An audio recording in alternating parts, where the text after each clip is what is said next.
Bonjour à toutes et tous, bienvenue sur ma chaîne Z2C, la magie des cartes. Je vous retrouve aujourd'hui pour les énergies de ce week-end, des 25 et 26 février 2023, relatives au taureau. Voilà votre signe, mes amis taureaux. Alors, vous allez être dans dans des énergies un petit peu tristounes, puisque on a la peine et le chagrin. Donc bon, on va voir dans quelle mesure ça va venir s'inscrire dans votre tirage.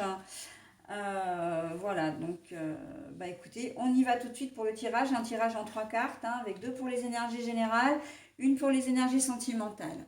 Voilà, et au niveau du bonus, eh bien, vous aurez une réponse à une question, d'accord? C'est la carte, c'est une carte des réponses angéliques.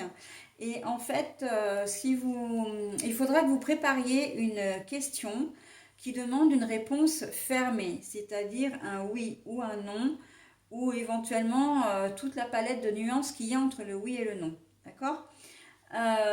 Et on verra, et vous verrez la réponse qui vous sera donnée, on la verra à la fin. N'hésitez pas à mettre en pause, par contre, au moment où j'aurai terminé le tirage, juste avant que je découvre cette carte-là, de manière à ce que vous puissiez réfléchir à votre question avant de voir la réponse. Ok? Allez, on y va pour le tirage. Alors, c'est quoi ces idées tristounes là? Le bouclier. Ok. Et le si. Bon alors, oui, il y a certainement un événement effectivement que vous allez vivre ce week-end qui va pas forcément être très plaisant pour vous. Et je pense qu'on peut vous faire des reproches.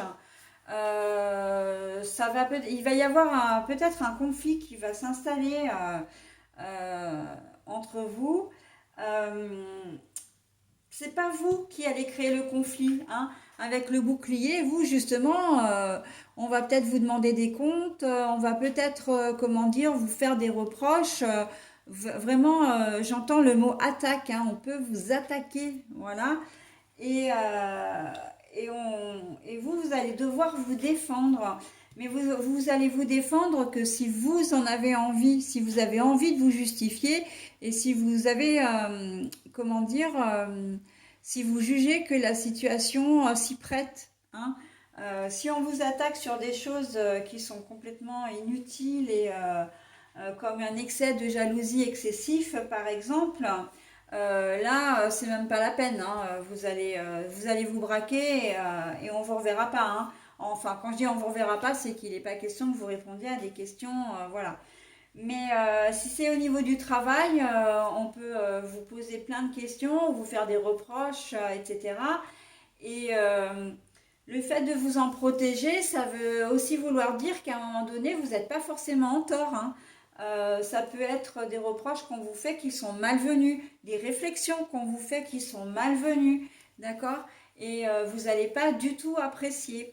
C'est pour ça qu'on a la peine, parce que ça peut vous causer du chagrin, de la tristesse, mais de la colère évidemment aussi. Donc, et là encore une fois, vous ne vous défendrez, en tout cas, vous défendre c'est un bien grand mot, mais vous ne vous justifierez que si vraiment la situation le nécessite. Vous ne le ferez pas, gratuitement. Parce que les personnes qui vont venir vers vous pour vous faire ces reproches, elles sont pas, elles sont peut-être pas très objectives. D'accord? Elles sont peut-être un peu fatiguées, elles sont peut-être un peu de mauvaise humeur. C'est comme si vous serviez de bouc émissaire quelque part. D'ailleurs, là, la protection, c'est bien ça. Vous servez de bouc émissaire. Donc, à un moment donné, ça va, quoi. C'est vraiment ce que j'entends et ce que je ressens. Mais par contre, l'attitude de cette personne, quand la tension sera retombée, quand vous serez redescendu, euh, ça va amener vraiment de la tristesse et de la peine parce que vous pensiez pas que voilà on pouvait s'en prendre à vous que la personne évidemment qui vous a fait ces réflexions ou ces remarques s'en prenne à vous comme ça et ça va vraiment vous blesser. J'ai le sentiment qu'il va y avoir comment dire, une mutation dans votre relation à cette personne-là, enfin avec cette personne-là, hein. On sent qu'il y a quelque chose qui va être un peu cassé, d'accord? Donc voilà, voilà, vous allez vouloir vraiment vous protéger de ça. Sinon, vous pouvez aussi apprendre une mauvaise nouvelle. Alors, je m'entends parce que mauvaise nouvelle, un courrier, un mail, etc., avec une réponse, peut-être à un dossier ou une information qu'on vous donne à laquelle vous ne vous attendiez pas du tout. Peut-être, alors je prends souvent cet exemple-là parce que c'est vrai que c'est quelque chose qu'on n'attend pas forcément, mais vous avez peut-être une facture à payer ou ou souvent les organismes publics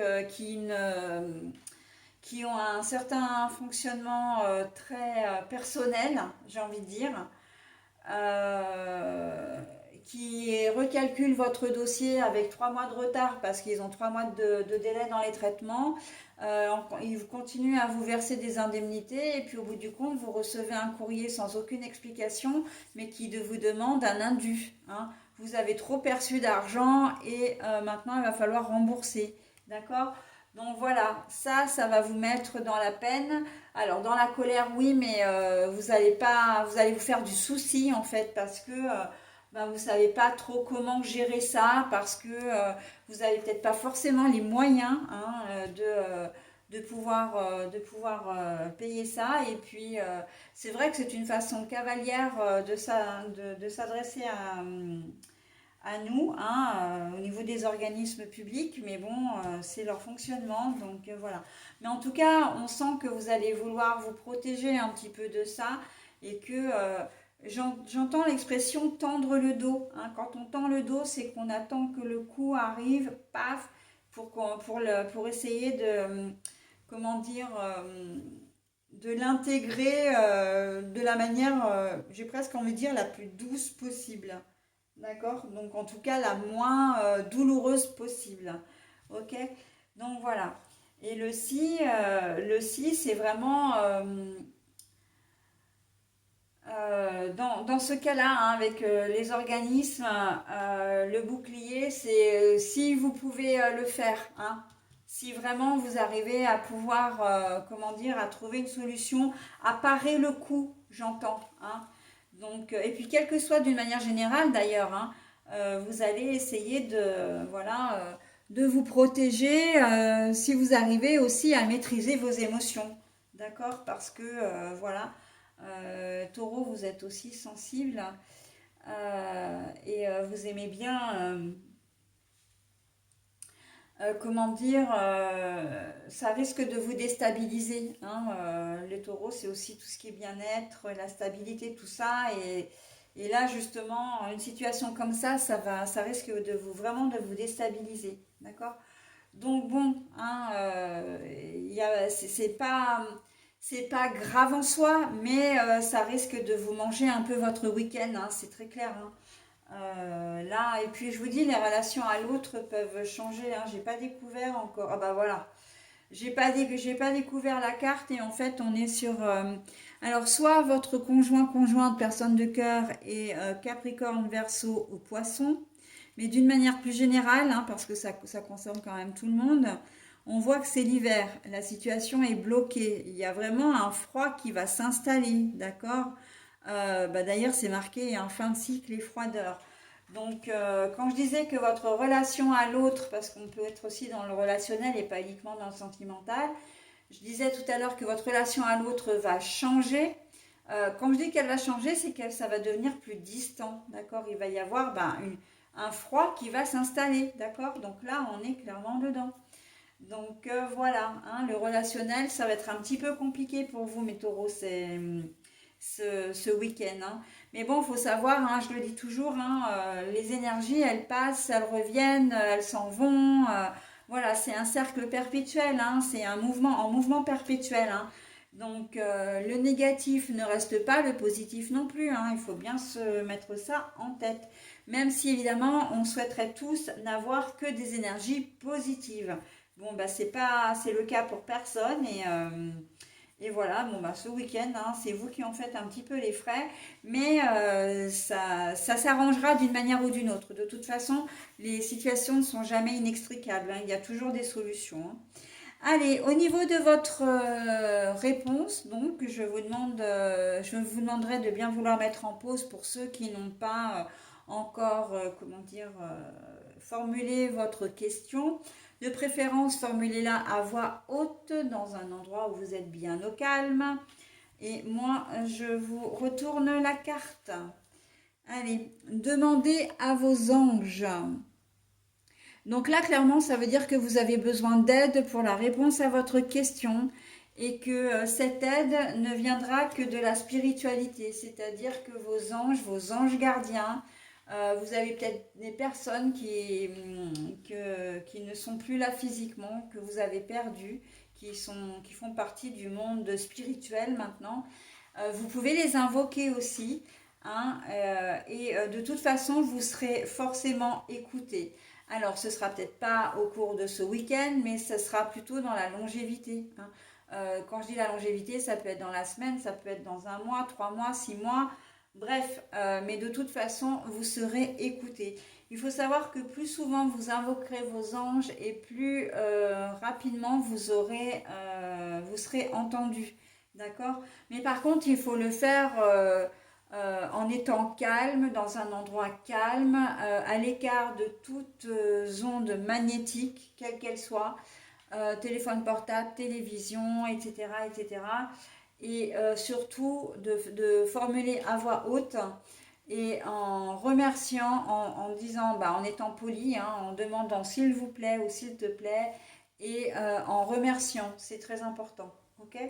Donc souvent je conseille de le faire le soir avant de se coucher parce que c'est le moment où on va s'endormir, où on va, voilà, on est un peu plus calme, il n'y a plus le stress de la journée, voilà, bon, et c'est généralement à ce moment-là aussi où on éteint tout ce qui est portable, voilà, et vous pouvez même le faire dans le noir hein, si vous voulez, hein, après c'est vous qui voyez, mais voilà, c'est un petit rituel comme ça que vous pouvez répéter bah, jusqu'à ce que vous soyez entendu, hein, mais bon, pas que, hein, si vous voulez le faire une fois, 2 fois, 3 fois, bon, bah, vous voyez, hein, c'est vous qui choisissez la fréquence, hein. Mais voilà, demandez à vos anges parce que vous avez vraiment besoin d'une aide extérieure qui peut arriver sous forme de signes. Alors, les signes, pour moi, ça s'apparente à la synchronicité. C'est-à-dire que vous avez une question et donc là, on vous dit d'invoquer vos anges et que vos anges, à un moment donné, ben, vous entendez à la radio un morceau de chanson, une chanson qui va vous faire penser à l'objet au sujet de votre question. Ça peut être un mot dans un livre ou un mot dans un film. Alors pour la petite anecdote, je vais vous expliquer une expérience personnelle. J'ai perdu un être cher là en fin d'année et je pense tout le temps à lui parce que c'est un homme, hein, c'est un ami, hein, mais vraiment un ami très cher, hein. Hier matin, je suis allée sur, comment dire, sur sa tombe, hein, voilà, au cimetière, parce que j'y vais régulièrement, parce que ça me fait du bien d'être près de lui.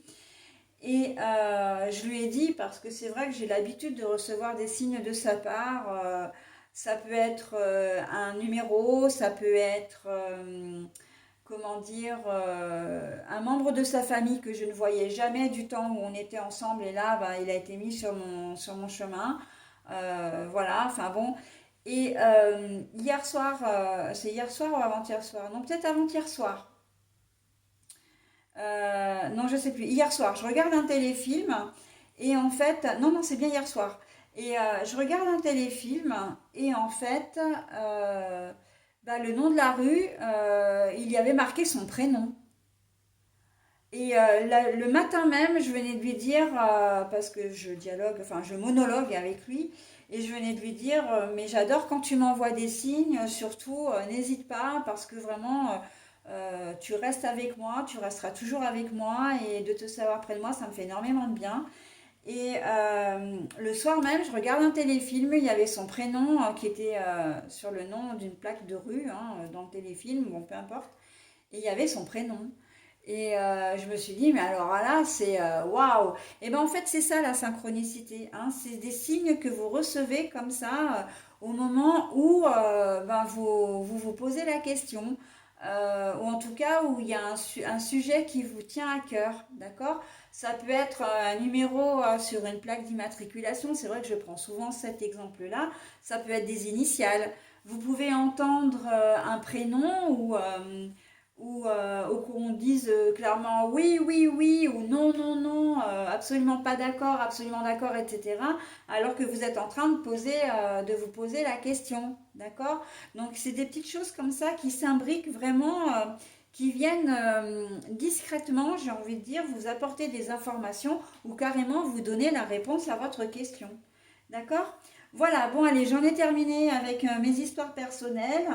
Je voulais simplement vous montrer voilà ce qu'était qu'une synchronicité et que les anges faisaient particulièrement bien leur travail dans ce domaine-là en tout cas. Ok? Voilà mes amis taureaux, bah écoutez, je vous souhaite un très bon week-end et je vous dis à la semaine prochaine. Bye bye!